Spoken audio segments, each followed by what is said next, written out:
a writer in general, a lot of the inspiration comes from seeing that a lot of our narratives aren't there. And by our narratives, I mean women of color. And just wanting to expand that and to present something that's not cliche, filled with like a whole bunch of stereotypes, and that's dimensional. So just really dimensional content is something that I always aspire to create. I think that's the whole reason why we create, just to show a diverse narrative of African American women, or just women of color, just people of color. Yeah, Amber and I always talk about how like we want to create content where we're just showing that we exist in this world. And you know, we definitely love biopics, we definitely love like paying homage to the past, but we're currently living present day, experiencing things present day. And so it's really important for us to show that and to put content out there that reflects that, you know, you have us going to work, we do work. You have us going home, taking care of our children, our families. You also have us fucking up as well. And it's like we want to put all of that into varied stories to just show that like, no, we have more stories in the past. You know, we have more stories in biopics. And we actually exist in the future as well. Yep. So we definitely wanted to eventually get into like sci-fi stuff. That's Amber's passion for sure. Yeah. But like, you know, like we have stories where your dog might get hit on the way to the coffee shop. Yeah. You know? Those stories happen all the time, and you know, they happen to us also. So we want to see those stories.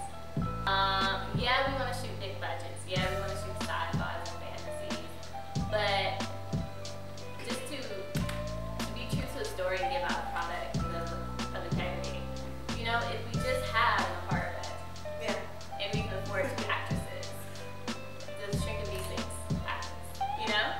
And I think just be true, because honestly, when it comes down to the basics, it's really about the story and how you deliver it. You know, I mean, we see these films or, you know, people that get budgets or someone's great aunt died and left them a lot of money, but they don't really create anything of substance, you know? So ultimately, I mean, a girl just won an Oscar for being in a room with a child for like 2.5 hours. Yeah. You know? Nowhere else. So, you know, it's really about the story and how you present it, honestly.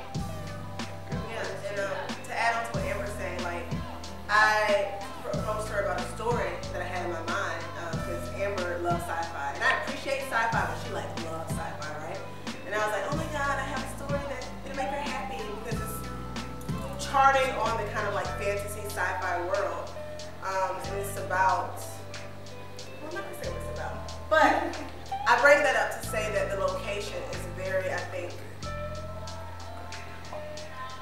it's relative to where we are as filmmakers. Yeah. Like, you know, we're not building this fantasy world where it's like out of reach right now financially for us. And I think as a filmmaker, especially when you don't have a big budget, I think you really cheat yourself as a creative and the audience when you try to make a film larger than the world that you can really create. And so we're going to definitely approach doing some other things outside of what we've created, but we're really cognizant of what we're able to create financially, because money does play a factor in this. Yeah, I think it's a really dope thing to be able to create and not have gatekeepers, so to speak, who are like a part of big, larger networks. So you have this frame now where everyone really can participate in it. However, although there are not necessarily as many gatekeepers and you can create content and not have people filter you in, there's also like a lot of people who are creating web content. So it's like, I don't know, like a juxtaposition, if you will. On one side you have, yay, we can create. On the other side it's like, oh, it's a lot of people creating. So it still, to me, really means that your shit has to be tighter, if anything, because everybody has like a YouTube channel. Everybody has a web series. A lot of web series I've learned or I've experienced don't finish. Even with us, we learned a lot of lessons. When we were creating our first web series, you need to approach it like it is a production. You need to approach it like it's really serious content making. So I think it's super, super dope that you don't necessarily have to ask for permission anymore. But I think that there's still some room for improvement in like polishing and creating the content. Like we discussed earlier, there's more stories now being presented. There's more stories. There's so many different web series on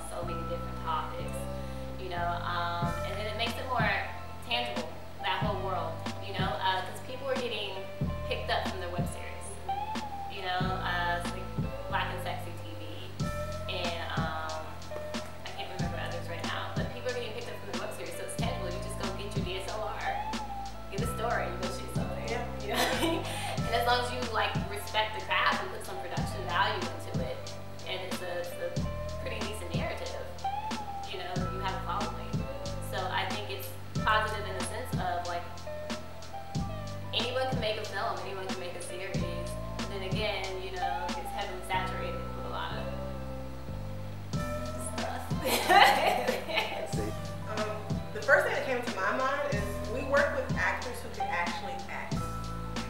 Like, we have a lot of good, fresh talent that's not necessarily out there. Like, they're all working in their own way, but they're still up and coming. But these women and these men can like really act. So I think we've been like super fortunate to have some like heavy hitting actors who can carry a story, who aren't just necessarily on camera doing frilly things, occupying space. Like, our actors really have the chops. So I think for me as a writer, it just like pushes me even more, because I'm like, oh, I can write about this, and she can actually do it, you know, opposed to just having this like flat, monotone type person or people carrying our narratives. Yeah. I think we have a certain aesthetic that is like particular to our brand. So I think that's a way, that's when you start saying now, it's like, I don't want to say auteur. Say it. I'm serious. But it has an auteur feel to it. Yeah. And so I think that's, you know, when you start making your mark and your branding, it's like, I feel like when you see a House of June project, you know it's a House of June project. Yeah. And then Which is dope. it is dope. Yes, dope. Because then you'll get, oh, they shot that like House of June. Yeah. Having a Kanye moment right now. No. But I think that's how we see it now. I agree. I totally agree. I definitely think that like we exude lusciousness by just being unapologetically who we are. Although we're very similar, and that's why our partnership works a great deal. Amber is just like super dope at understanding how frames work.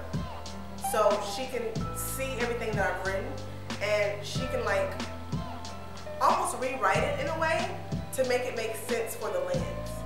And I think that that's what makes us really luscious as a pair. It's like, where I'm weak, she's super, super lush. See how I did that? And vice versa. Yeah. So I think that's like, but it's super dope to have someone to bounce ideas off that you're a partner with. So we get a lot of our lushness done just between us. So I'm appreciative for that. And to add on to that, I think I trust her to go into a room and impress people. Just on her the idea narrative, like, you know, her skill and talent. I trust that she's gonna go in a room and people are gonna like lock on to her story. And that helps me out, and that helps her out. So there you go. I love her, yeah. Aww. Yesterday I was thinking about like our dynamic, because a few people were like, oh my God, I'm so happy to see how strong you guys have become and blah, blah. And a lot of that has come from recognizing that I'm not ever going to be good at going to check out lights.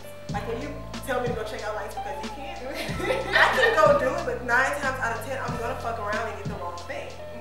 And you're going to look at me like, baby, I told you specifically what to get. And vice versa when it comes to administration. So me trying to force something on you that doesn't come naturally, and vice versa, it doesn't help us out as a partnership. Yeah. So understanding that that's her lane, all the technical stuff, that's her. I will help where I can, but do not try to make me be a part of that world. And vice versa, she does not like administrative stuff. That's cool. So learning the language, and a lot of people when they have partnerships, they call it the love language. And I think that just learning our love language, learning our creative language, helps us out a whole bunch. It makes us stronger. It's like, don't try to push something, don't try to make her do calendar management when she needs to be going to check out lenses. Like, my email is gonna be, yeah, we're gonna be there Saturday. Yeah. She's gonna do all and not on like some like braggadocious Kanye we. Like just for people like my sister who's sitting over here, you know, who can't necessarily go to the theaters and see themselves in summer settings growing up. Like I think it's gonna be dope as shit for her to sit down with her friends and be like, oh, we talk like that. We play those games. You know what I'm saying? Like, this is my neighborhood. This is the people who I call community, the people who I call tribe. So being able to curate and execute that film to me will just be like bigger than us for so many reasons.